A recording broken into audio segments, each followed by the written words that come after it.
Covid के time पे जो सप्लाई चेन प्रॉब्लम्स आ रही थी, मतलब हमारे पास बहुत सारी इंडस्ट्रीज ऐसी हैं जो छोटे छोटे कंपोनेंट्स के लिए अटक गई। उनको नहीं रुकना चाहिए बिकॉज उससे बहुत सारे लोगों की जॉब्स पे फ़र्क पड़ता है, सारे कंपनी के आउटपुट पे फ़र्क पड़ता है, कंट्री के रेवेन्यू पे फ़र्क पड़ता है। स्टार्टअप है उसके लिए जो मेजर चैलेंज है वो मतलब टैलेंट है या कैपिटल है? इंडिया में टैलेंट की उतनी कमी नहीं है जितनी हम सोचते हैं। सेमीकंडक्टर स्टार्टअप में मेजर चैलेंज कैपिटल है। How big the market is? अभी हमारी जो इंपोर्ट है अराउंड 30-40 बिलियन डॉलर, और जो कि 2030 तक अप्रॉक्सीमेटली 90 to 100 बिलियन डॉलर पहुंच जाएगी। Policy support point of view से what is the maybe I think one policy push that is required? Government का एक लिमिटेड रोल है। अगर हम ये एक्सपेक्ट करते हैं कि गवर्नमेंट हमको स्पून फीड करे और 100% गवर्नमेंट ही करे और हम कुछ ना करें, तो आप गलत सोच रहे हो। हाँ, कोई भी कैपिटल फ्री नहीं होती ना। पहले ये सोचो कि मैं क्या दूंगा, मैं गवर्नमेंट को क्या दे रहा हूँ।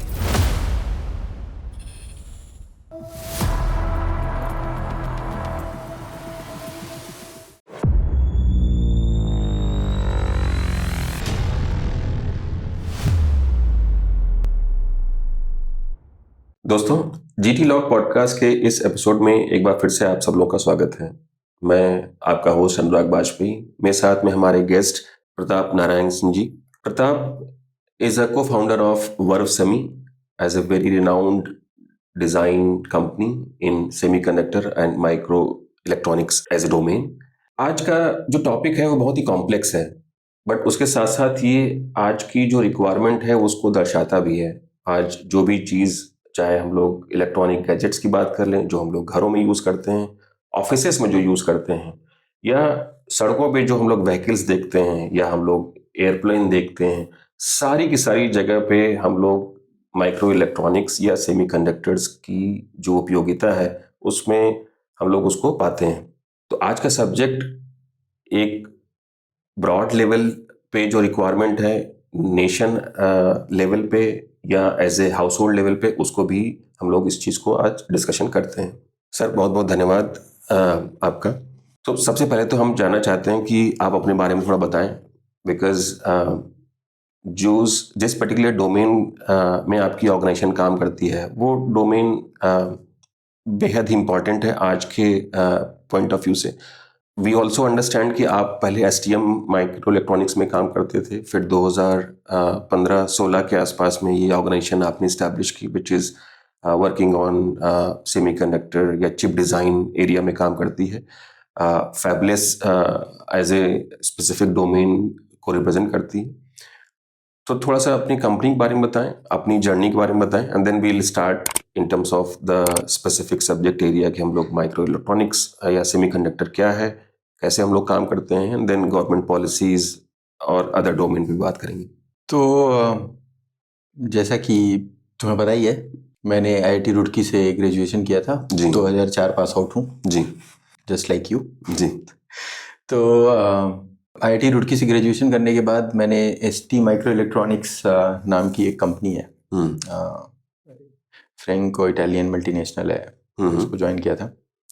वहाँ पे काम करने के बाद इंडिया में काम करने के बाद मैं फ्रांस चला गया था। फ्रांस में काम करने के बाद वहाँ से मैं स्कॉटलैंड गया था और स्कॉटलैंड में भी थोड़ा टाइम तक काम किया। उसके बाद फिर मैं इंडिया वापस आ गया और इंडिया में फिर से आके ST माइक्रो ज्वाइन करी मैंने 2017 में।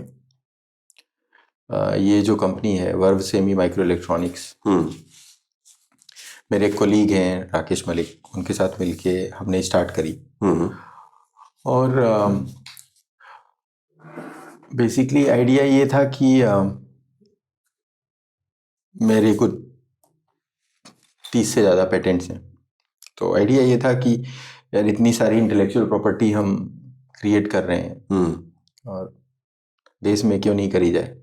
और वर्व सेमी के पास लगभग 100 से ज़्यादा पेटेंट्स हैं। नहीं, वर्व सेमी के पास अभी 10 के आसपास पेटेंट्स हैं। मेरे टोटल 30 से ज़्यादा पेटेंट्स हैं। तो मैंने सोचा कि क्यों नहीं ये सारी इंटेलेक्चुअल प्रॉपर्टी अपने देश के पास हो, देश में हो, और कुछ जो डीप टेक इकोसिस्टम है उसके लिए वैल्यू ऐड किया जाए और कुछ सिग्निफिकेंटली डोमिनेंट कंपनीज बनाई जाएं जो यहाँ पर इंडिया से डीप टेक इकोसिस्टम को बिल्ड करने में हेल्प करती हों, और एक सॉफ्टली एक एग्जांपल हूँ सक्सेस का। तो हमने स्टार्ट करी वर्बसेमी 2017 में, और 2017 के बाद वर्बसेमी एक फैबलेस सेमीकंडक्टर कंपनी है। बेसिकली सेमीकंडक्टर मैन्युफैक्चरर्स दो टाइप के होते हैं। बहुत ही स्पेसिफिकली बोल रहा हूँ मैन्युफैक्चरिंग वर्ड को, बिकॉज इंडिया में मैन्युफैक्चरिंग की डेफिनेशन थोड़ी डिफरेंट है। तो मैन्युफैक्चरर्स दो टाइप के होते हैं, एक आईडीएम होता है, एक फैबलेस मैन्युफैक्चरर होता है। तो आईडीएम वो लोग होते हैं जो कि जिनके पास अपनी कैप्टिव फैब होती है, इंटीग्रेटेड डिजाइन मैन्युफैक्चरर। हाँ, इंटीग्रेटेड डिजाइन मैन्युफैक्चरर बोलते हैं। तो जिनके पास कैप्टिव फैब होती है। कैप्टिव फैब वाला जो मॉडल है उसके केस में एक्चुअली फैब काफ़ी एक्सपेंसिव स्टोरी है। उसके कैपिटल यूटिलाइजेशन, अगर आप फैब को पूरा 100% बिजी नहीं रखते हो, then you don't make money. तो उसका यूटिलाइजेशन बहुत इंपॉर्टेंट होता है। अब चूंकि आपकी कैप्टिव है तो खाली आप अपने लिए यूज कर रहे हो, तो आपको यूटिलाइजेशन का बहुत बड़ा प्रेशर रहता है कि भाई मैं कितना वॉल्यूम प्रोड्यूस करूं यहाँ पे जिससे ये यूटिलाइज्ड रहे, और ये मेरा जो बेसिकली इन्वेस्टमेंट है ऑन मैन्युफैक्चरिंग, ये इन्वेस्टमेंट जो है वो सफिशिएंट रिटर्न दे पाए। दूसरा आइडिया होता है कि यार जो मैन्युफैक्चरिंग है इसको बहुत सारे लोगों के साथ शेयर कर दिया जाए, है ना। तो एक आदमी को प्रेशर नहीं है कि इसको फिल करना है, बहुत सारे लोग मिलके उसको फिल कर रहे हैं।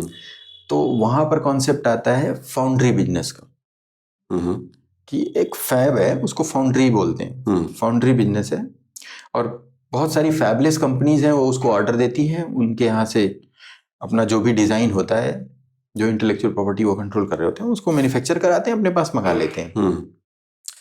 तो इस कॉन्सेप्ट के साथ बहुत सारी कंपनीज स्टार्ट हुई, और फैबलेस सेमीकंडक्टर का मॉडल जो है वो काफी सक्सेसफुल है बिकॉज ऑफ दिस रीजन, क्योंकि उनको अपना कैपिटल इन्वेस्ट नहीं करना है फैब के ऊपर, और उसके यूटिलाइजेशन का प्रेशर नहीं है। So they are mostly focused upon really high end engineering, very deep tech development, supply chain, customer applications, those things they are focused. तो उससे क्या फायदा होता है कि उनका फोकस, फैबलेस कंपनीज का फोकस इनोवेशन पे, डिजाइन पे ज्यादा है, इनोवेशन और डिजाइन रहता है, सप्लाई चेन मैनेजमेंट पे रहता है, rather than manufacturing issues and manufacturing related R&D पे हो, बिकॉज उस R&D को यूटिलाइज करने का कोई सिंगल तरीका नहीं ना, वो एक डायरेक्टली खुद नहीं कर सकते। जब चार लोग मिलके, अब एक फैब है, जैसे एक TSMC फैब है जो दुनिया की सबसे बड़ी फैब है, अब उसको लगभग दुनिया की 80% फैबलेस कंपनीज यूज करती हैं, इवन IDMs यूज करती हैं, बिकॉज उनकी अपनी फैब में वो प्रोडक्शन क्वालिटी ला ही नहीं सकते, उतना R&D पे वो इन्वेस्ट ही नहीं कर रहे हैं जितना TSMC कर रही है। ठीक है, तो ये मॉडल काफी सक्सेसफुल है। तो TSMC ताइवान बेस्ड, या TSMC का फुल फॉर्म है ताइवान में सेमीकंडक्टर मैन्युफैक्चरिंग कॉर्पोरेशन। वो ताइवान बेस्ड है, नंबर 1 फैब है, दूसरे नंबर पे सैमसंग है, और मेरी कंपनी जो है एक तीसरे नंबर पे है, UMC है। मेरी कंपनी IP अलायंस पार्टनर है सैमसंग के साथ, एडवांस इकोसिस्टम फाउंड्री पार्टनर है, प्लस UMC के साथ भी है। तो बेसिकली जो फैबलेस कंपनीज हैं वो उसकी वजह से उनके पास उनका R&D फोकस और उनका जो application focus, innovation focus better होता है रादर देन IDMs, क्योंकि IDMs को डिफरेंट काइंड ऑफ प्रेशर होता है to occupy the fab, to full the fab. तो ये है वर्बसेमी की स्टार्ट की स्टोरी। एंड वर्बसेमी अब 8 साल पुरानी कंपनी है, it's not new, and we have been doing pretty good. Okay sir, और मतलब कुछ छोटे से मतलब शॉर्ट क्वेश्चंस हैं, और फिर मुझे लगता है कि which way may help us in understanding the knowledge around the semiconductor. तो जैसे पहला क्वेश्चन है कि डिजिटल और एनालॉग चिप्स में क्या डिफरेंस है? सी, डिजिटल और एनालॉग चिप्स में डिफरेंस मतलब बहुत ही सिंपल सा कोई एग्जांपल ले लेते हैं डिजिटल और एनालॉग का। सबसे सिंपल एग्जांपल तो यही घड़ी है और ये घड़ी है, ठीक है ना। So the watch you are wearing is actually called analogue watch. अच्छा। जो घड़ी मैं पहन रहा हूँ इज ए डिजिटल वॉच। तो बेसिकली होता क्या है कि जब भी आप एनालॉग की बात करते हैं तो आप बेसिकली किसी भी चीज को बहुत ही अलग अलग लेवल्स में डिवाइड नहीं करते। आप बोलते हैं वो कॉन्टिन्यूअस है। आपकी घड़ी की जो सुई है, मतलब इसकी तो नहीं है, बट बहुत सारी ऐसी घड़ियां जो कंटिन्यूअसली घूम रही होती है, चल रही हैं। वो उसमें ऐसा नहीं लगता कि वो कहीं रुक रही है। इट्स अ मैकेनिकल बिहेवियर जो कि इलेक्ट्रिकली एक्साइटेड है। तो और जो डिजिटल घड़ियां होती हैं वो सेकंड्स में काम करती हैं, मिली सेकंड, माइक्रो सेकंड, जिसमें भी काम करना होता है करती हैं। वैसे ही एग्जांपल है, जैसे कुछ भी, जैसे ये पावर एडाप्टर है, ये एक एनालॉग कंपोनेंट है ना, जिसमें कि आपकी 220 वोल्ट की बिजली आई और जो भी 12-15 वोल्ट से ये लाइट चल रही है उसको चला रही है। वो एक एनालॉग एग्जांपल है। तो जैसे ब्रेन है, तो हमारा ब्रेन जो है वो हम बोलते हैं कि सेंट्रल प्रोसेसिंग यूनिट है, सीपीयू है हमारा बॉडी का। तो ब्रेन एक कंप्यूट एलिमेंट है जो कंप्यूटिंग करता है। तो जितने भी कंप्यूट एलिमेंट्स आपको दिखते हैं वो सारे डिजिटल है। ओके, ठीक है। कुछ एक्सेप्शंस भी हैं, वो बहुत डीप टेक्निकल हो जाएगा, मैं उसके बारे में नहीं जानना चाहता, बट रफली जितने भी कंप्यूट एलिमेंट्स हैं वो सारे के सारे डिजिटल है। एनालॉग कंप्यूटिंग भी होती है, बट वो बहुत ही माइनॉरिटी में यूज होती है। जैसे इंडिया के सेमीकंडक्टर इकोसिस्टम के बारे में थोड़ा बताइए कि मतलब how big the market is and what is the may be latest challenge. India में अभी आज की डेट में जो सेमीकंडक्टर कंपोनेंट इकोसिस्टम है वो बहुत ही नेसेंट है। मतलब बहुत ही एलिमेंट्री है, even in terms of business, even in terms of growth of the companies, अभी काफ़ी छोटा है। तो बेसिकली अभी हमारी जो इम्पोर्ट है is around $30-40 billion semiconductor component import, और जो कि 2030 तक अप्रॉक्सीमेटली $90-100 बिलियन पहुंच जाएगी, as compared very comparable to oil. Renewable से हमारा थोड़ा कंजम्पशन टारगेट्स भी कम हो रहे हैं, तो इस नंबर के आसपास पहुंच जाएगी। अब जब $100 बिलियन का आप इंपोर्ट खाली सेमीकंडक्टर कंपोनेंट्स का आप करेंगे,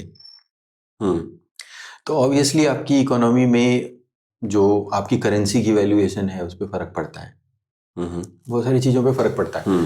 तो बेसिकली इंडियन इकोसिस्टम में ये एक बहुत ही क्रिटिकल कंपोनेंट हो चुका है आज की डेट में, because the import value is so high कि हमको एक एक्सपोर्ट से इसे ऑफसेट करना डिफिकल्ट है। बहुत बड़ा नंबर हो जाता है, बहुत बड़ा नंबर हो जाता है।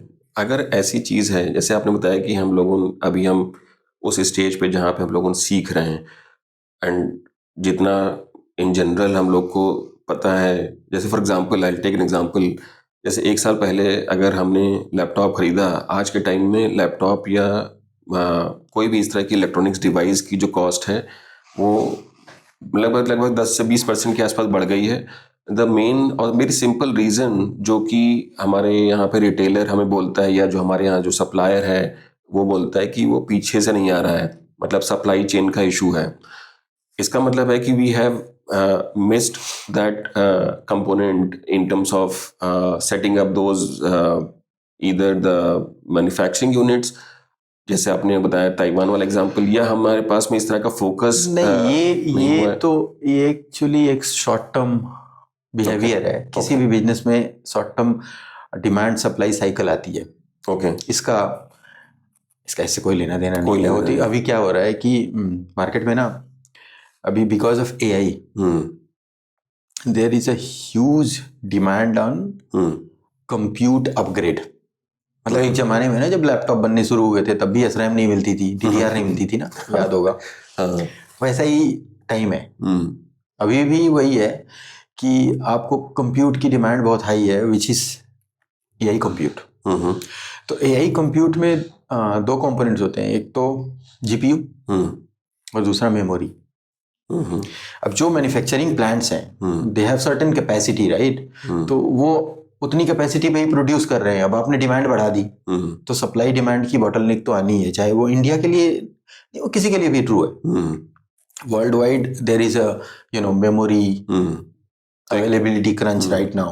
So basically whatever laptop or whatever you are buying is using DDR, is using some kind of memory. उसकी सप्लाई नहीं है तो सेमीकंडक्टर सिस्टम्स में ये होता है कि कोई भी एक कंपोनेंट अगर कम हो जाता है तो आप उसको बना नहीं सकते।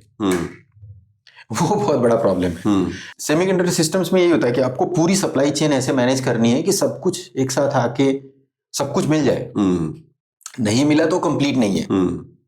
एक कंपोनेंट की वजह से आपकी पूरी मैन्युफैक्चरिंग प्लांट ब्लॉक हो जाएगा।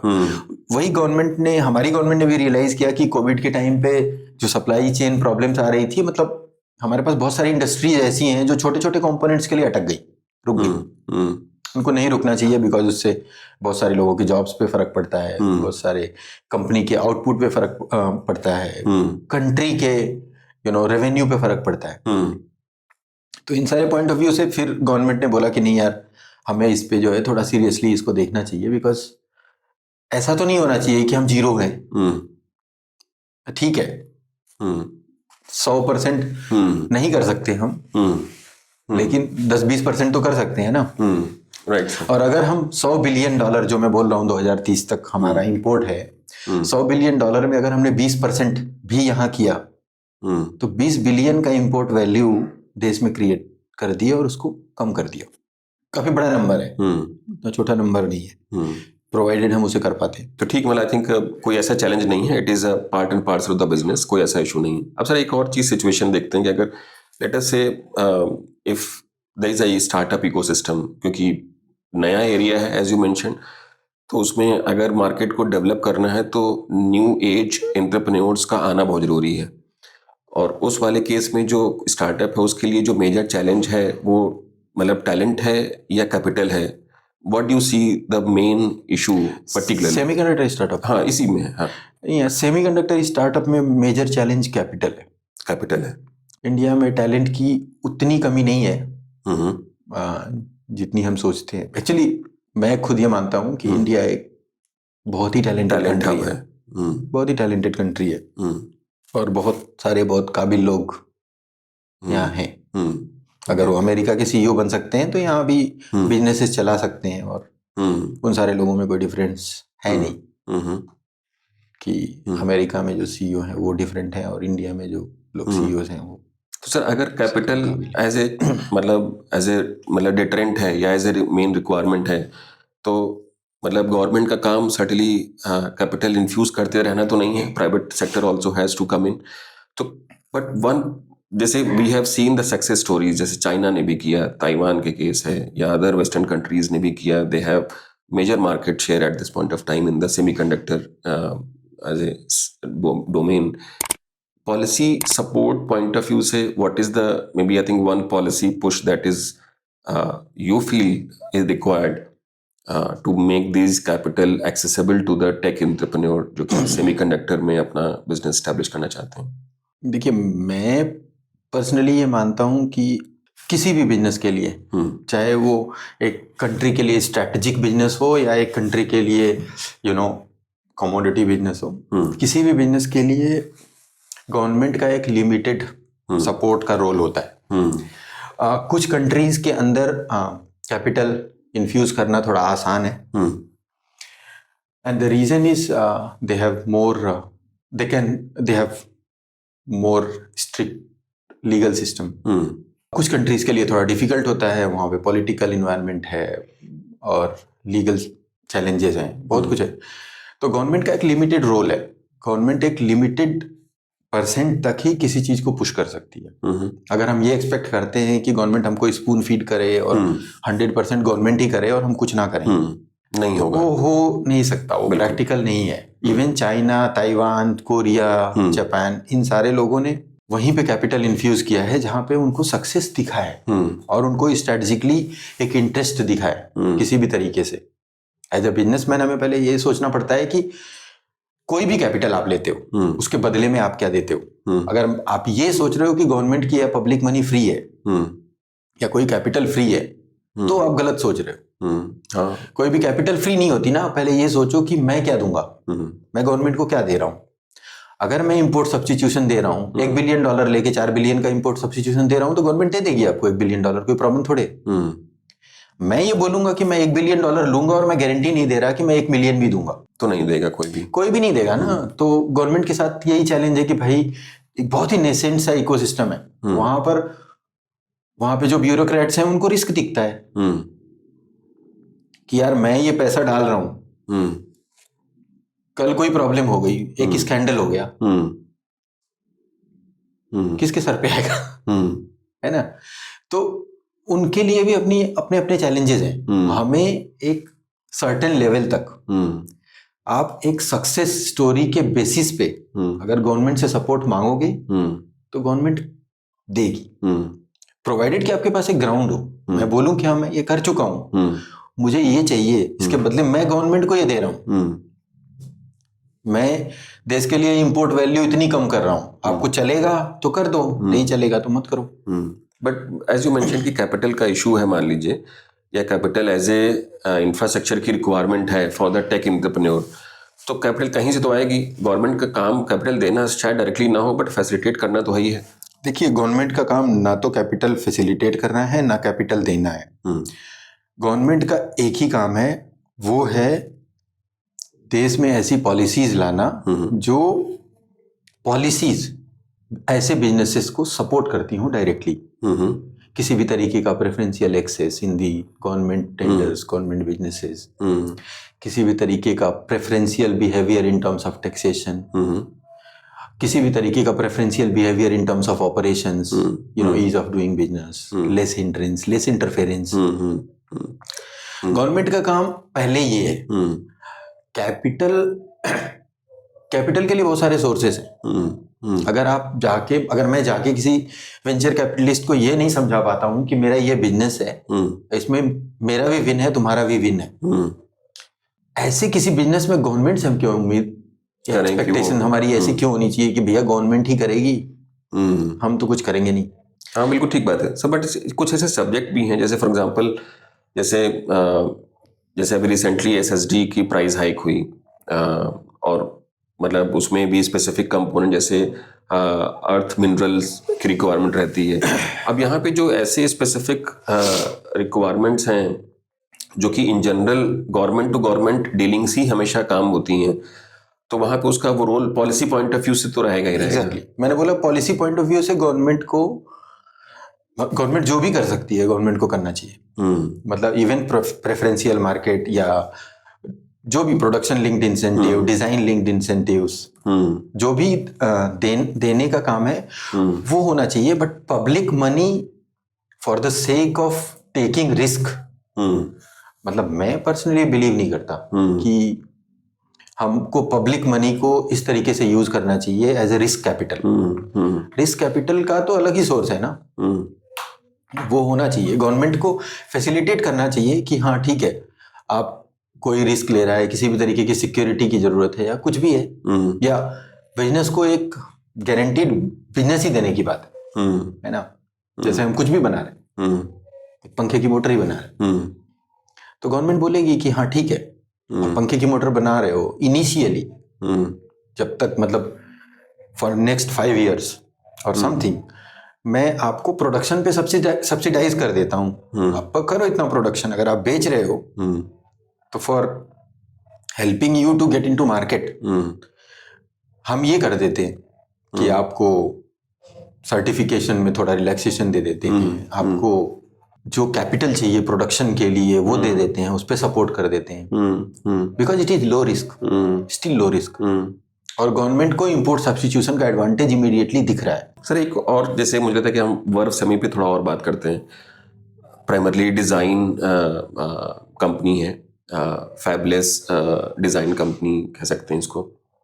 फोकस भी बहुत ही, मुझे लगता है कि as you have also mentioned before we started this discussion, कि जो टॉप 10 में से टॉप 7 कंपनीज हैं वो फैबलेस डिज़ाइन पे ही फोकस करती हैं। They have all the IPs and that is how they have become such a large companies even Nvidia, Apple, ये सब फैबलेस डिज़ाइन कंपनी है।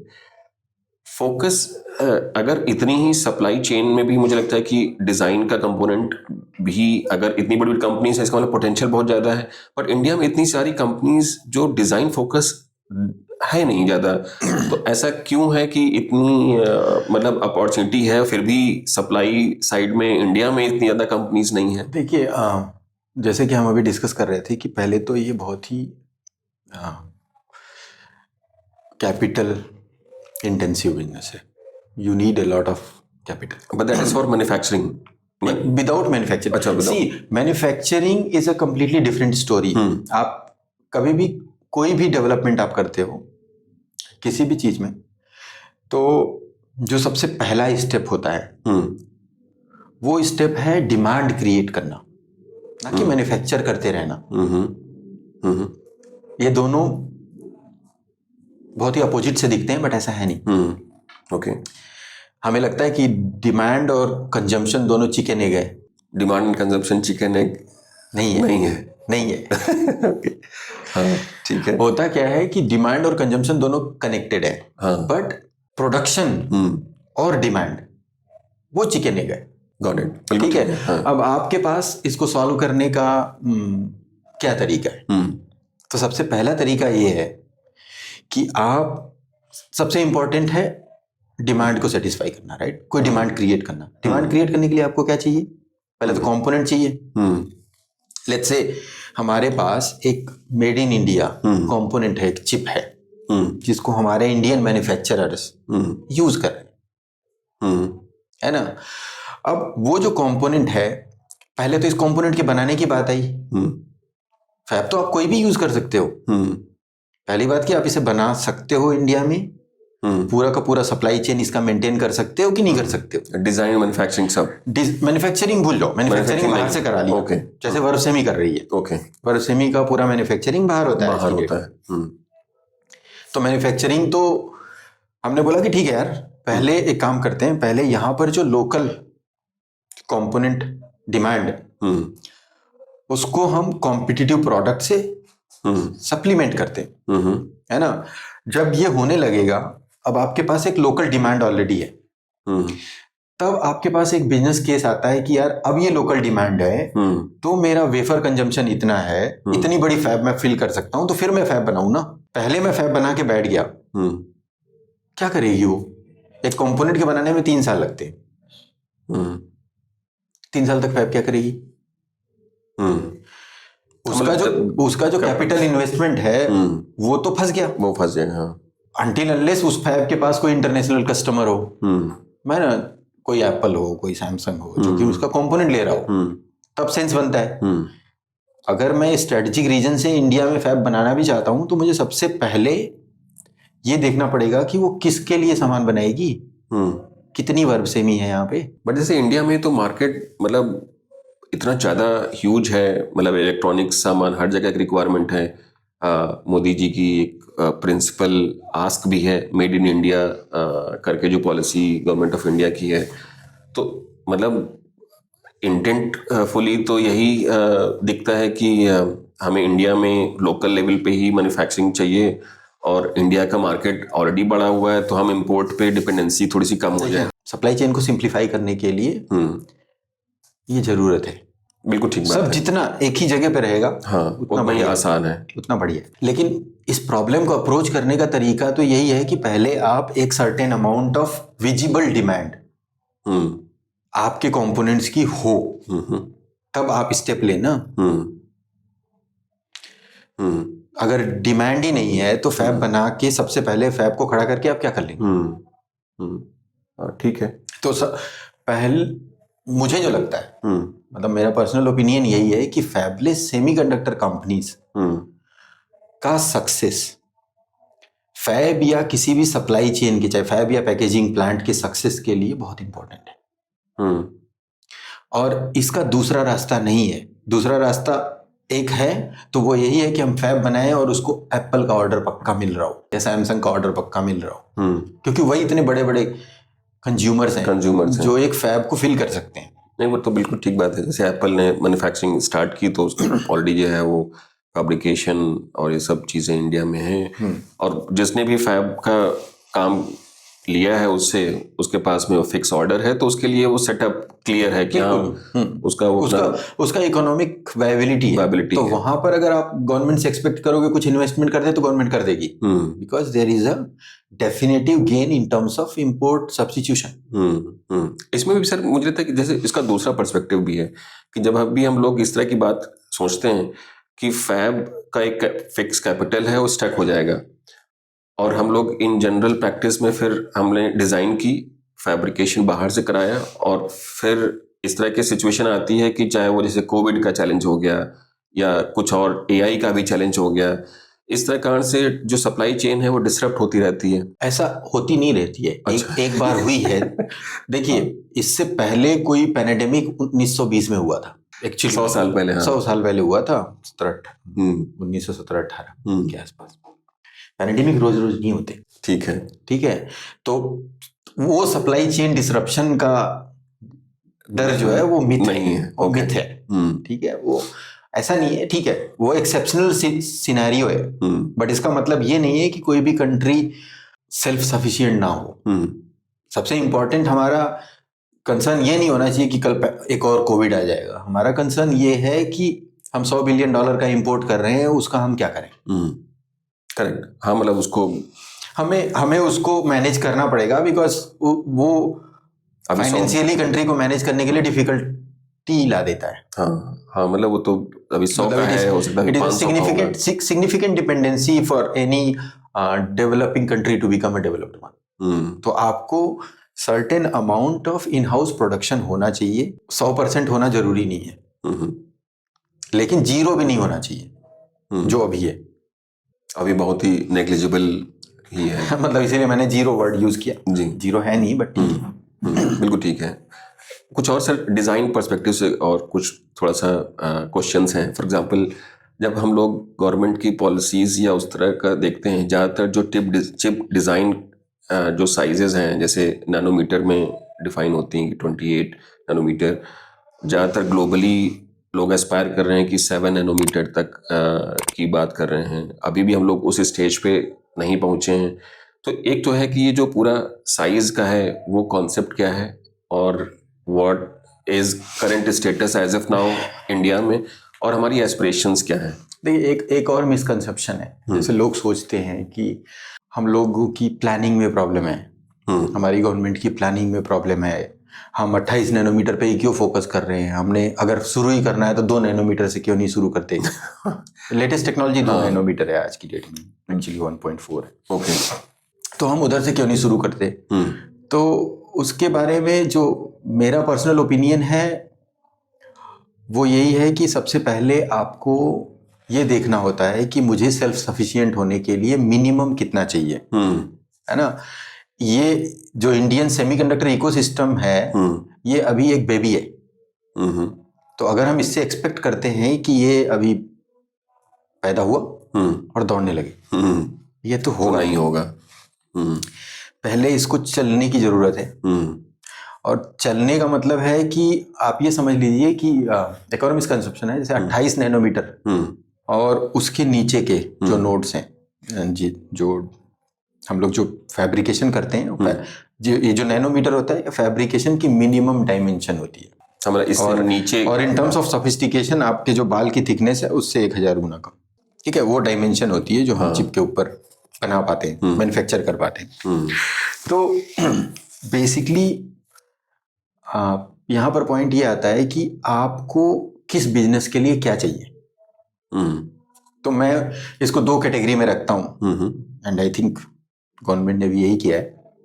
एक कैटेगरी होती है जिसको आप बोलते हैं कि कंप्यूट, और एक कैटेगरी होती है विच इज नॉन कंप्यूट। आप कोई भी कुछ भी उठा लीजिए, आपके आसपास जो भी हो, जब आप वो अगर कंप्यूट इंटेंसिव है, कंप्यूट मतलब कैलकुलेशन करनी है उसको, बहुत सारी कैलकुलेशन करनी है। अगर वो कंप्यूट इंटेंसिव है, जैसे कुछ एप्लीकेशंस हैं, गेम्स हैं, लैपटॉप हो गया, हाँ गेम्स हैं, सब जो गेम्स हो गए, हाँ कंप्यूट इंटेंसिव कुछ भी है, उसके लिए 28 नैनोमीटर के नीचे का सामान चाहिए होता है। ओके। बहुत ही हाई परफॉर्मेंस के लिए, मॉडरेट परफॉर्मेंस के लिए even 28 nanometre is good enough, ठीक है। और non compute intensive components 100% 28 nanometre के ऊपर ही बनते हैं, एक्चुअली 55 के ऊपर बनते हैं। जरूरत ही नहीं है। तो हमें सेल्फ सफिशिएंसी के लिए क्या चाहिए? हमारे एयर कंडीशनर में, हमारे एडाप्टर में, हमारी लाइट्स में, फैन कहीं 28 नैनोमीटर होता ही नहीं। फैन में, मोटर में 28 नैनोमीटर तो कहीं होता ही नहीं। सब नॉर्मल 55 नैनोमीटर पे 55 से ऊपर, ओके 55 भी नहीं होगा शायद। तो हमें ये दिखता है कि यार मिक्स सिग्नल कंपोनेंट्स हम ऑलमोस्ट 80% ऑफ द एप्लीकेशंस को इससे सेटिस्फाई कर सकते हैं। और वो जो 20% एप्लीकेशंस हैं उसमें बहुत सारी ऐसी एप्लीकेशंस हैं जो नॉन क्रिटिकल हैं except AI. Mix signal applications क्या है सर? जैसे मिक्स सिग्नल एप्लीकेशंस उन सारी एप्लीकेशंस को बोलते हैं, जैसे आपका कैमरा है तो उसके अंदर पहले तो विजन है which is analogue, then you digitise and keep the image in digital form, तो उसको बोलते हैं मिक्स सिग्नल। तो कुछ भी ऐसा हो रहा है वो मिक्स सिग्नल होता है। तो काफी सारे कंपोनेंट्स में 28 nanometre up to 28 nanometre is actually good enough to have a kind of self sufficiency बहुत सारे एप्लीकेशंस के लिए। इवन एआई भी 28 नैनोमीटर तक good enough as AI components बनते हैं। अच्छा, हाँ, बहुत ही हाई परफॉर्मेंस जीपीयूज जो होते हैं उनके लिए आपको 22 नैनोमीटर या उसके नीचे जाना पड़ता है। तो ऐसी बहुत सारी एप्लीकेशंस नहीं है जो हमसे छूट रही हैं 28 नैनोमीटर और बियॉन्ड करने के लिए। तो जैसे हमारे अपने हाउस होल्ड लेवल पे देखें तो 90% जो गैजेट्स हैं सब में 28 से कम वाले चिप्स लगे होंगे, 80-90% के आसपास में। एक लैपटॉप छोड़ के सब में, लैपटॉप और मोबाइल छोड़ के सब में वैसा है 80-90% के आसपास नहीं, उसके बाद 100% ही है। और मतलब एज ए कंट्री मतलब उसमें जो रिक्वायरमेंट है वो मैक्सिमम जो रिक्वायरमेंट है वो 28 प्लस वाली है, फुलफिल हो जाती है मैक्सिमम। तो सबसे पहले हमारी जो लोकल इंडस्ट्रीज हैं उनके लिए ये चाहिए कि वो सर्टेन अमाउंट ऑफ डिमांड उनके पास 28 नैनोमीटर तक हो। They make profit, they are profitable organisations, sustainable organisations who can invest in R&D and then plan for any 16, 12 or 8 nanometer and seek government support. If government does not do that, if government does not support them, then it's a problem of government. Until then you cannot blame. तो पहले demand aggregation जरूरी है। Demand को aggregate कर ले और फिर उसके बेसिस पे शायद लोकल फैब इस चीज को रिकॉग्नाइज करके फिर अपना इन्वेस्टमेंट शायद उसके लिए भी जैसे ही आपको दिखेगा कि हाँ यार मैं ये प्रोड्यूस करके I can still make money. Businesses के लिए sustainability is very important. Sustainability is not there then that business will never make sense. Right, got your point. एक और पॉइंट है सर जो मुझे लगता है कि बहुत ही करंट पॉइंट मतलब पर्सपेक्टिव लाता है। जैसे डिजाइन के जितने भी सब्जेक्ट्स हैं, चाहे वो आपका सेमीकंडक्टर डिज़ाइन पार्ट हो या हमारे यहाँ पे बिल्डिंग डिज़ाइन हो या पॉलिसी एरिया में, सब में एआई का इम्पैक्ट आ रहा है। आपके एरिया में भी एआई का इम्पैक्ट आएगा? आ रहा है। तो मतलब I am sure like this is for good only for the organisation, या इसको कैसे हम लोग देखते हैं? सी एआई एक्चुअली में computers in the very beginning, computers were always there as a tool for automation. ऐसे जो बहुत सारे cumbersome jobs को कम करने के लिए, ठीक है।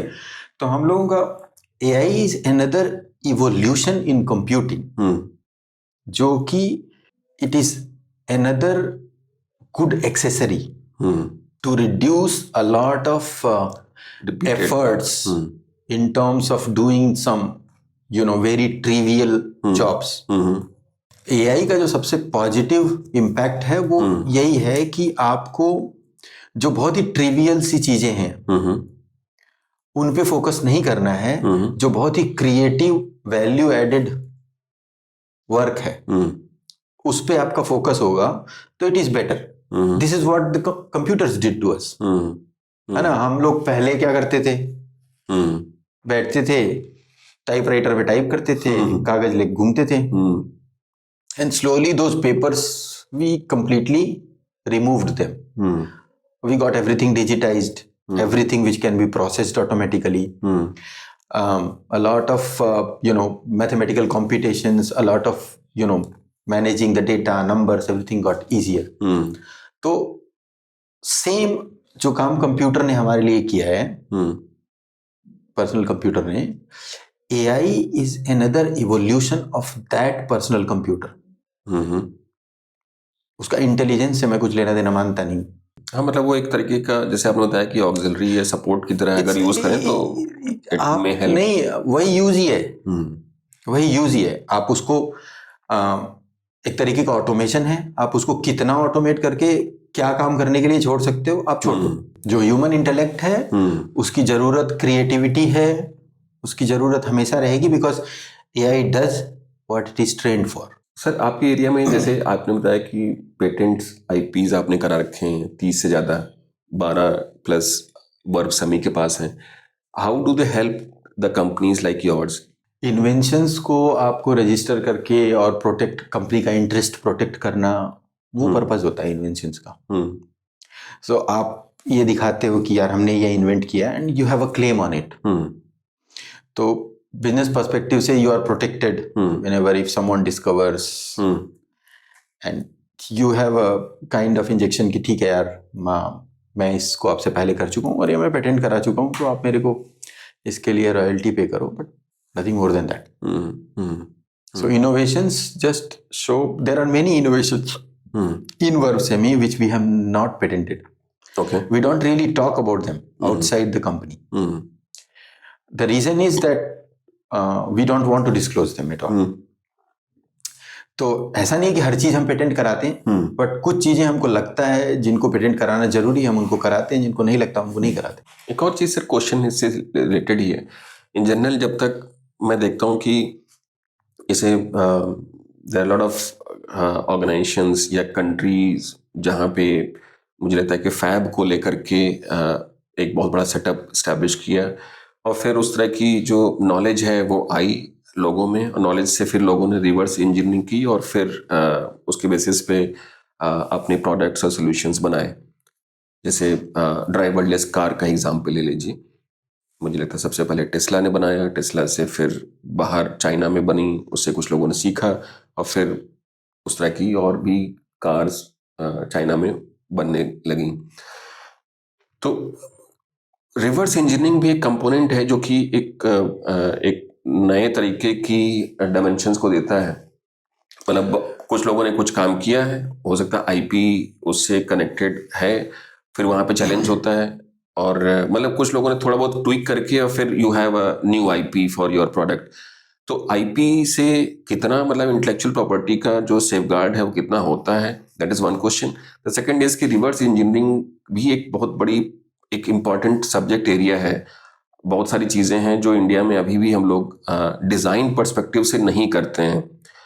उनको reverse engineering point of view से हम लोग कर सकते हैं कि नहीं कर सकते हैं, या मतलब हाउ डिफिकल्ट और simple job it is? Semiconductors में काफी डिफिकल्ट होता है, काफी डिफिकल्ट. ओके. और किसी भी चीज को रिवर्स इंजीनियर करने के लिए एक सर्टेन अमाउंट ऑफ एक्सपर्टीज चाहिए होती है which is related to design. तो सेमीकंडक्टर्स में रिवर्स इंजीनियर करना और ट्वीक करना, उसकी डिफिकल्टी लेवल उससे ज्यादा हाई है कि खुद से आप एप्लीकेशन को समझ के नया बना लेना, even if it is slightly inferior. तो रिवर्स इंजीनियरिंग के चैलेंजेस जो है सेमीकंडक्टर्स में काफी हाई हैं. मतलब इतना इजी नहीं होता है as compare to other industries, because of this very small scale. आप कुछ भी करते हो, बहुत सारे ऐसे कंपोनेंट्स आप रियलाइज कर सकते हो जो एक्चुअली फैब भी डिफाइन नहीं करती. मतलब हम लोग ऐसे कंपोनेंट्स अपने IPs में, चिप्स में यूज करते हैं जो फैब भी डिफाइन नहीं करती. फैब को भी नहीं पता कि ये कंपोनेंट ऐसे बनता है, उसको क्या कोई रिवर्स इंजीनियर करेगा. तो वो डिफिकल्टी लेवल हाई रहती है. बट कुछ चीजों को एप्लीकेशन से ही आप सर्किट का आइडिया लगा सकते हैं, just by seeing the application. वहां पर आपको प्रोटेक्ट करना ही पड़ता है because it is very visible from the outside कि ये ऐसे किया गया है। वहां प्रोटेक्ट करना जरूरी है, जो बहुत ही इम्बेडेड है ना, उसको प्रोटेक्ट करने का इतना बड़ा प्रॉब्लम नहीं है, सेमीकंडक्टर्स में नहीं है इतना। और वो मतलब जनरली रिवर्स इंजीनियरिंग करना बहुत मुश्किल है, बट मतलब हो तो सकता है हर चीज का रिवर्स इंजीनियरिंग। तो सब रिवर्स इंजीनियरिंग हो सकता है ना, डिपेंड करता है ना आपको कितनी कॉस्ट किस चीज पे करनी है, किस चीज पे कितनी कॉस्ट लगानी है। उसको रिवर्स इंजीनियर करने की कॉस्ट अगर उसको डेवलप करने या R&D करने से ज्यादा है, आप क्यों करो? हाँ, दैट मेक्स सेंस।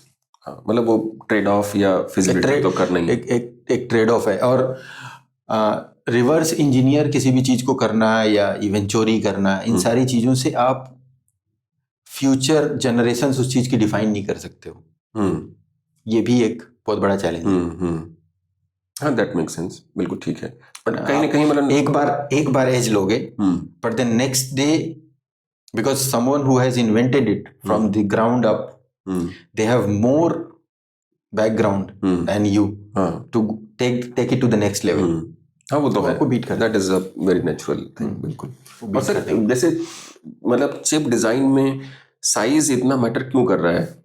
जैसे फॉर एग्जांपल मेरा क्वेश्चन ये है कि जैसे मान लीजिए कहीं पे 28 नैनोमीटर की है जरूरत है, अगर उसमें ये एक बहुत अच्छा क्वेश्चन है। बेसिकली होता क्या है कि कोई भी कंपोनेंट हमेशा आपको कोई भी चिप कोई भी चिप है ना, तो आप क्या करते हो? सबसे पहले क्या देखते हो?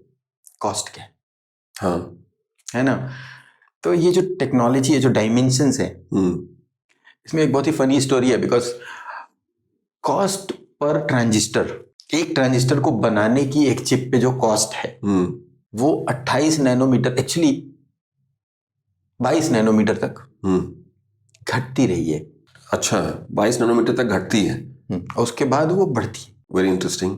तो इसलिए भी 28 नैनोमीटर की choice is a very good choice, क्योंकि वहां तक कॉस्ट पर ट्रांजिस्टर घटती है। Initial capital investment to make a chip is higher, but after you make a chip to produce a chip और produce a transistor in a chip is lower, 28-22 तक। उसके बाद घटती है। सो वहां पर ट्रेड ऑफ आता है कि there is a performance gain in every technology node until 12 nanometer. उसके बाद there is always density gain. अच्छा, अब आपको एक चिप बनानी है। अब चिप बनानी है मान लो 500 मिलीमीटर स्क्वायर की, वो 28 नैनोमीटर में बनी नहीं सकती, यील्ड ही नहीं आएगी। लेकिन वो 500 मिलीमीटर स्क्वायर की चिप 2 नैनोमीटर में 50 मिलीमीटर स्क्वायर है, वहां पे यील्ड आ जाएगी, वहां पे वो फिजिबल है, भले ही किसी भी कॉस्ट पे फिजिबल हो, है ना। वो किसी भी कॉस्ट पे फिजिबल हो, फिजिबल है, इधर फिजिबल ही नहीं थी। और इसीलिए जो गैजेट्स हैं वो छोटे छोटे होते जा रहे हैं। गैजेट्स का छोटा होने से कभी से कोई लेना देना नहीं है। मेन रीजन होता है इंटीग्रेशन का। आपको कितना, जैसे जो AI कंप्यूट है ना, जो नंबर ऑफ पैरामीटर्स है, इतने बिलियन पैरामीटर्स, इतने ट्रिलियन पैरामीटर्स आप ट्रेन कर पाते हो, फिर इतने ट्रिलियन पैरामीटर्स आप इन्फेरेंस में हैंडल कर पाते हो। वो उतने पैरामीटर्स आप 28 नैनोमीटर की चिप में रखोगे तो हो सकता है कि 1000 चिप बनाओगे, 10 काम करेंगी, बाकी नहीं करेंगी। लेकिन वही सेम चिप अगर 2 नैनोमीटर में आप बनाओगे तो 1000 में हो सकता है 90% काम कर, क्योंकि वो छोटी बन रही है, उसको यील्ड बोलते हैं, वो बेटर है। और सर इस सब में जैसे ML या मशीन लर्निंग कैसे वैल्यू ऐड करती है? जो वर्ब सेमी की टेक्नोलॉजी है वो बेसिकली ऐसी टेक्नोलॉजी है जिसमें हम क्या करते हैं कि कुछ कंपोनेंट्स जिनको फिजिकली रियलाइज करना बहुत डिफिकल्ट है, या कुछ सिनेरियोज जिनको आप फिजिकली रियलाइज ही नहीं कर सकते, हम उनको रियलाइज कर पाते हैं। It is not entirely analogue, but I will not talk what it is. But we can realize something. We can build something which fab cannot build. Wow. Means we can realize some component which is manufactured in the fab but with a very low quality. Like I said, there are some of the components we are making which is completely unknown to the fab. And since it is not known to the fab does not guarantee any yield on them. हम उनको realise करते हैं और अगर उनमें कोई error होती है तो हम उसको करेक्ट भी कर देते हैं। और भी बहुत सारे एडवांटेजेस हैं, जैसे ऑन फील्ड कोई हमारा डिवाइस चल रहा है तो हम उसी मशीन लर्निंग सिस्टम से हम मॉनिटर कर सकते हैं कि वो कितना डिग्रेड हुआ है। तो मशीन लर्निंग सिस्टम मॉनिटर करता है कि ये डिग्रेड इतना हुआ है, कोशिश करता है उसको करेक्ट कर ले, नहीं करेक्ट कर पाता तो बोलता है मैं करेक्ट नहीं कर सकता, ये चिप यूज मत करो। डिग्रेड मतलब कि जैसे आप चिप को यूज कर रहे हो ना, थोड़ा टाइम बाद खराब हो जाती है ना, डिग्रेड हो गई, करेक्ट है, वो डिग्रेड होने नहीं देता, तो उसको खराब नहीं होने देता, और हाँ उसकी लाइफ साइकिल इंप्रूव हो जाती है, एक चीज है। और दूसरी उसमें एक फेल सेफ प्रॉपर्टी है। जैसे आपको एरोप्लेन में लगा दिया, आप एरोप्लेन उड़ाने जा रहे हो, बोलेगा नहीं मत उड़ाओ, there is a good chance that I will fail, the component itself will say I will fail. और सर जैसे वर्फ सेमी की और जो एप्लीकेशंस हैं अभी, जो किस किस एरिया में आप लोग काम कर रहे हैं? Some examples. Avionics, motor control, consumer electronics, industrial electronics. Fan as application में तो हमें पता है आप लोग अभी मतलब BLDC motors, switch reluctance motors, जैसे रेयर अर्थ में मैग्नेट्स को मेंशन किया, so rare earth free magnet motors, those things we are developing those chips. और किस किस एरिया में आपकी ऑर्गेनाइजेशन काम करती है? जैसे एवियोनिक्स है। एवियोनिक्स का थोड़ा और एक्सप्लेन करिए। एवियोनिक्स में मतलब जैसे कोई भी एवियोनिक सिस्टम है, एरोप्लेन है, उसको उड़ाने के लिए जो इलेक्ट्रॉनिक्स चाहिए होती है, मतलब we are only company. Aviation plus electronics मिला करके एवियोनिक्स बन गया। उससे रिलेटेड कंपोनेंट्स है। मोटर कंट्रोल में भी industrial motors, automotive, consumer motors, सारी चीजों पे भी वर्फ सेमी काम करती है। और मतलब which potential area that you see in terms of having more such demand of your maybe specific skill?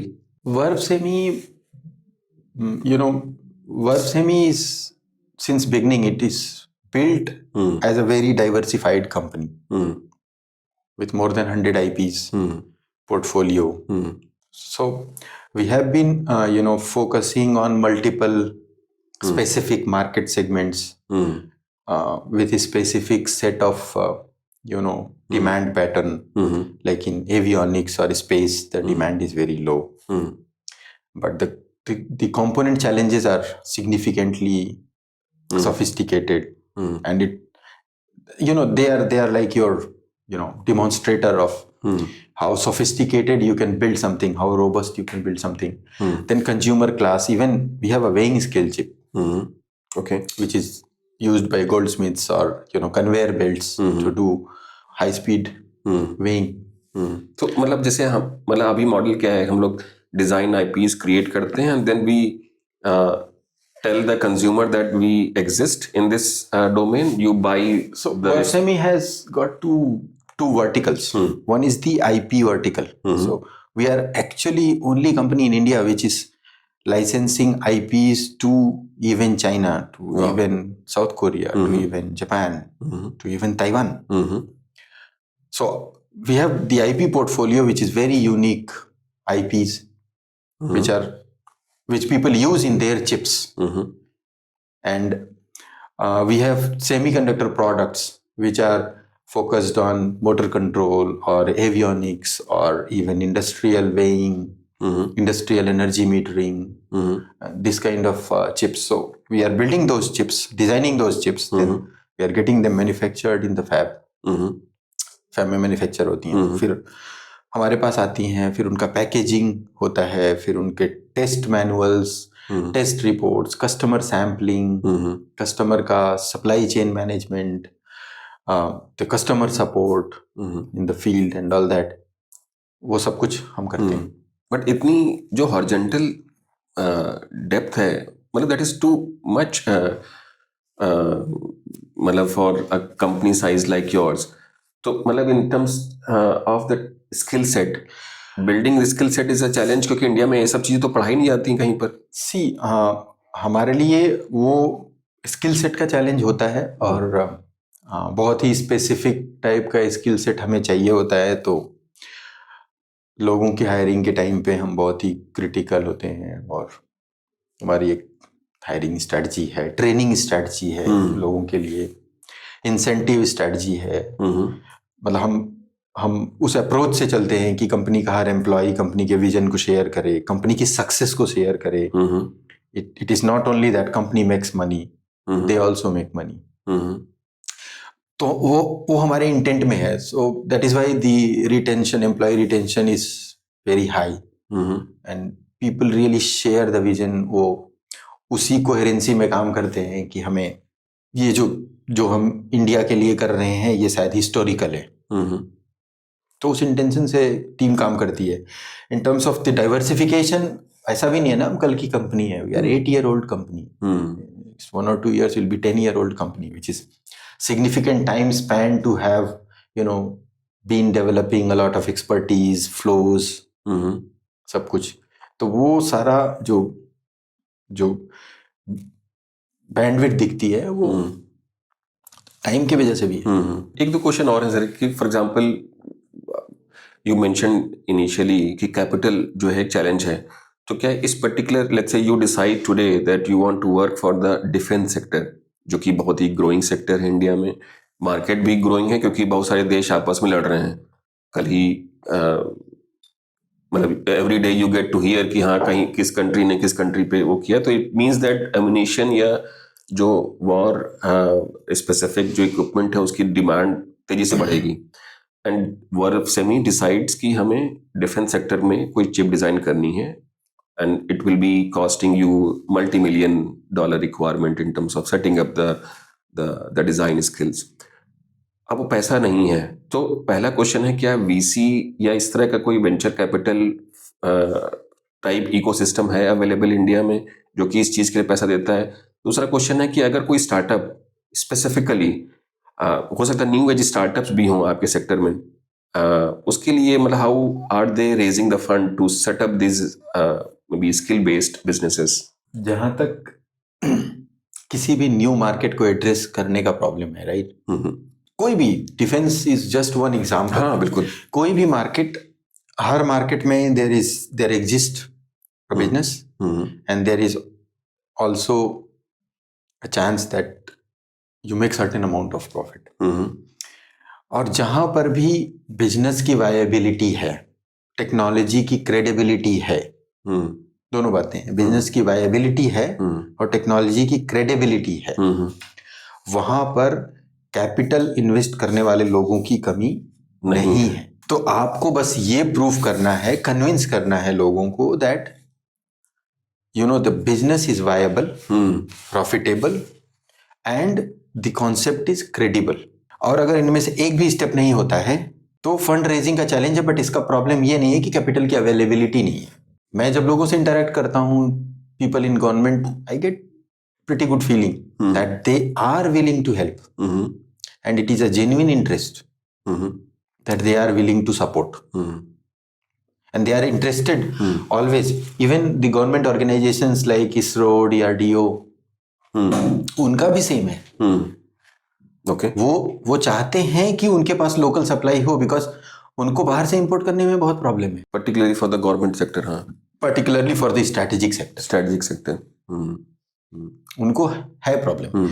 तो एक स्टेप तो ये है कि आप ऐसा कर पाए, बट अगर आप ऐसा नहीं कर पाते हैं तो दूसरा स्टेप है कि आप इंक्यूबेटर्स हैं। बहुत सारे इंक्यूबेटर्स हैं जो गवर्नमेंट सपोर्टेड हैं ऑलरेडी, उनके पास अपना वीसी इकोसिस्टम भी है। आप उनसे कांटेक्ट करें, उनके साथ मिलके आप अपने आइडिया की क्रेडिबिलिटी को इम्प्रूव करें, फिर वीसी से बात करें, तब डूएबल है।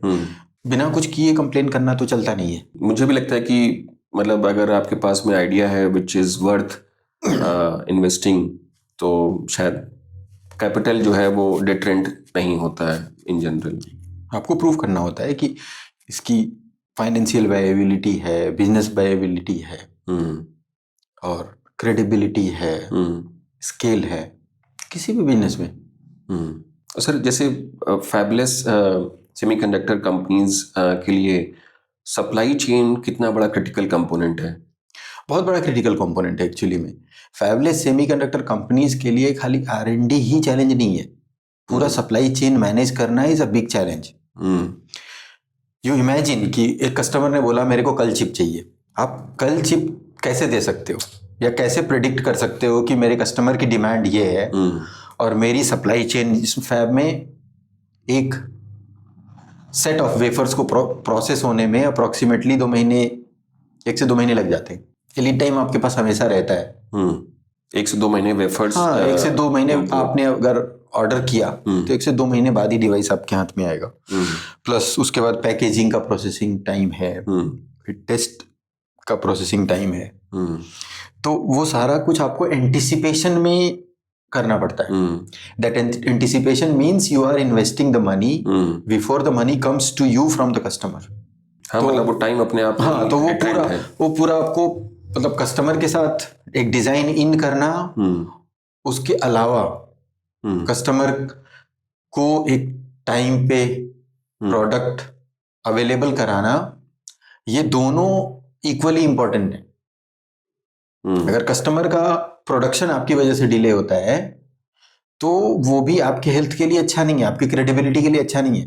हाँ, बट अगर आपने बहुत ज्यादा स्टॉक वेयरहाउस में रख लिया और उससे आपकी प्रॉफिट मार्जिन पे फर्क पड़ता है, वो भी बहुत अच्छा नहीं है। मतलब एक्चुअली मुझे लगता है वो तो generally not a great decision. मतलब किसी भी सप्लाई चेन में ये जो बेसिक चैलेंजेस हैं इसमें भी हैं, यहाँ पर भी है, because you own the product. हाँ, बट वो आपको प्रोड्यूस कराना है तो वो आपकी रिस्पॉन्सिबिलिटी है। कस्टमर ठीक है, कस्टमर एक डिमांड का प्रोजेक्शन दे देगा आपको। बिल्कुल ठीक बात है sir. And how do you see the vision for Wordsimi sir after 10 years? क्या लगता है आपको? एक तो मुझे लगता है कि जैसे हमारे यहाँ पे global organisations particularly in semiconductor domain में, फैबलेस हो या फैब सेमीकंडक्टर डोमेन में नहीं है, बट जो है they should actually aspire for becoming a large company. Wordsimi beginning से ही एक ग्लोबल ऑर्गेनाइजेशन है in terms of customer base, in terms of branding, marketing. हमें इंडिया में कम लोग जानते हैं, लेकिन इंडिया से बाहर बहुत लोग जानते हैं। ठीक है, तो रीजन भी यही है बिकॉज इंडिया में we don't have a lot of business, actually we don't do any business, but outside India the complete revenue of Wordsimi comes from outside India. So हमारा फोकस भी इंटरनेशनल मार्केट है and we are always developing things which are fulfilling the international standards of devices, eyepiece.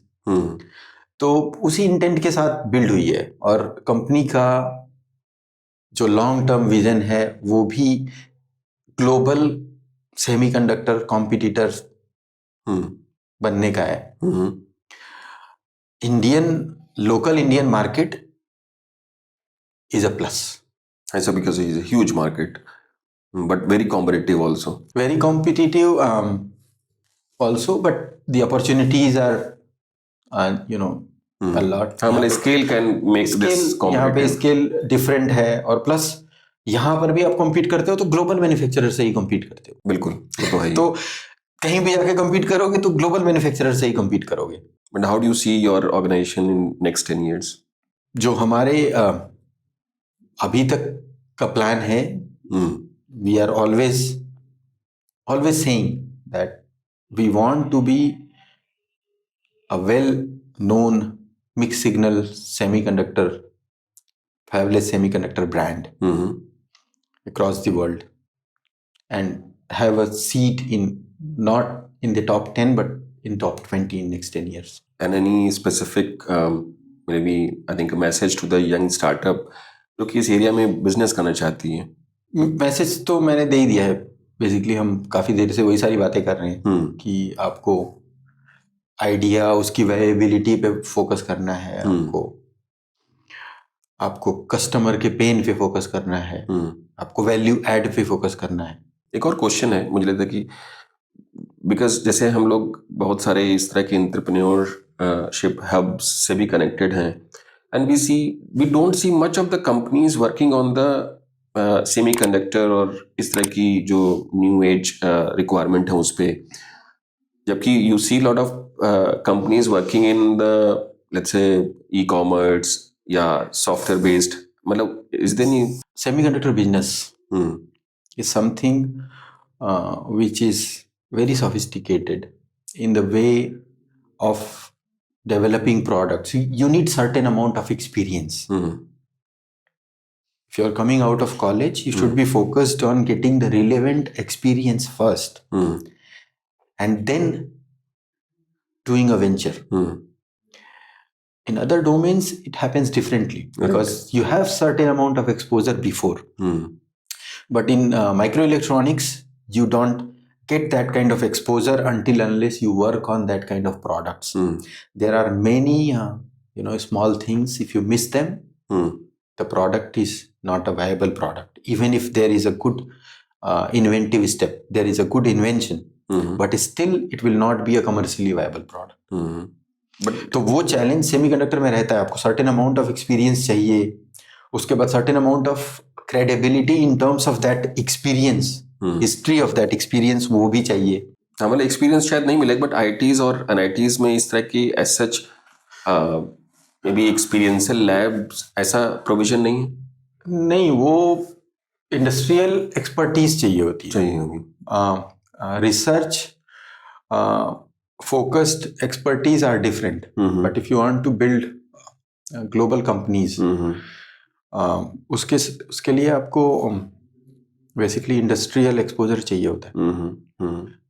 In industry, we behave very differently than in the institute. That is a fact. बिल्कुल ठीक बात है. Sir, we have a rapid fire round also. तो उसमें normal question है, normal one liner की तरह है. What is the core value of the word SEMI as an organization? What kind of value? Core value, any value. Verve believes in building something for India, in India, and adding value to all entrepreneurs, all investors, employees, in terms of knowledge and finances. Very nice. And what is your latest hack? We are hacking every day, 10 things. So I cannot name one, but every day we are solving one problem. We have one hack every day. Share the exciting hack. It will not make sense here. It's too technical. Maybe any specific sustainability habit that you have adopted lately? Whenever in terms of, even for Verve history, because it's the company which is profitable since inception, so it is always built on some basic values which keep it sustainable. We don't want to do something which has long-term impact on the stability and sustainability of the company. So that is our everyday job. We don't want to spend more, we don't want to spend less. We want to be very cash efficient. We want to be very cash positive. We want to keep our commitment for our vendors, our employees, our investors, our customers, to fulfill all the agreements we have been doing with them. Very nice.